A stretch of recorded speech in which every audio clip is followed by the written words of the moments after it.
sitting at this table left because of the safety risk and other risks. But you stuck it out. I give you credit for that. Sometimes it was hard. I remember 6 months ago I told you to stay, just stay. Things are going to happen. You'll be very happy. I didn't know they were going to happen this fast or this conclusively. One thing I think everyone has to know is that if we didn't do this, China or Russia would have done it.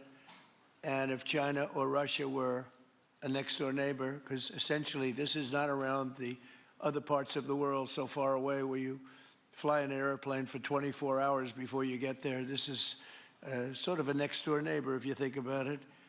And I told China and I told Russia, we get along with you very well. We like you very much. We don't want you there. Not going to be there. And if we didn't do this, China would have been there and Russia would have been there. Maybe they both would have been there together, but they're not going to be there now. One thing I will tell them, and I will tell you, that we are open for business. China can buy all the oil they want from us there or in the United States. Russia can get all the oil they need from us, and they do like oil, even though they produce a lot of it. But China and Russia and everybody else is able to go, and we'll be open for business almost immediately. I have a feeling the $100 million will be spent $100 billion will be spent very, very rapidly by these very big, powerful, and rich companies, and I think they're going to be able to rebuild the infrastructure. And I hope it's going to be brand new as opposed to a rehab, because I know the tremendous difference between the new and the not so new in your industry. The new is much more beautiful, much better in every way, and actually much smaller. It's like everything else, gets smaller and stronger. It's a combination of smaller, better, and stronger. So I hope you're going to build all brand new stuff, rip out the old crap that's been there for so many years, and do it the right way. You're going to be there a long time. If we make a deal, you're going to be there a long time. If we don't make a deal, you won't be there at all. It's, sort of interesting. But again, China and Russia would have been there if we didn't do this. And the other thing people ask about the second wave, I don't think it's going to be necessary. We have an armada, a giant armada like nobody's ever seen in that part of the world. And it's stationed off the coast.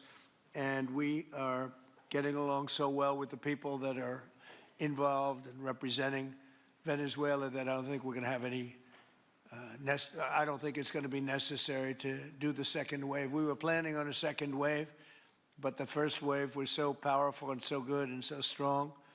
And frankly, the people in the country, they did the right thing. They were smart. They did the right thing. They didn't want to go through a second wave. But we've got a tremendous number of the most powerful ships in the world right there. I don't think we're going to have to use that. I'm happy to say that.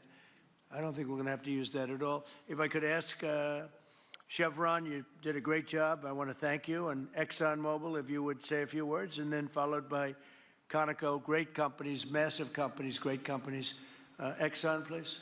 Sure. Thank you, Mr. President. I appreciate the invitation and the opportunity, frankly, for the entire industry to show up and provide a perspective. Frankly, we've been kind of unresponsive to the press regarding Venezuela. I guess today's the opportunity to address the press directly with respect to a number of questions that have been asked of ExxonMobil. First and foremost, obviously, is the interest that we have in Venezuela. And I think, the way I would position that, I think one of the reasons why we see many of the industry players here is we're in a depletion business for a product that is in great demand and will be in demand for many, many, many decades to come. And as a depletion business, the biggest challenge we have is finding resources. There's an opportunity in Venezuela with all the resources there. Is we don't have that challenge of finding. We have the challenge of developing those resources. So I think it's in the best interest of these companies and, frankly, society as a whole for the industry to be interested in understanding what the opportunity here represents. I'll just share a philosophy that ExxonMobil has when we enter countries, because we do business all around the world in a number of different regimes. We take a very long-term perspective. The investments that we make span decades and decades, so we do not go into any opportunity with a short-term mindset. And there's a value proposition that we have to meet. It has to be a win-win-win proposition. Obviously, it has to be a win for the company and our shareholders and to generate a return.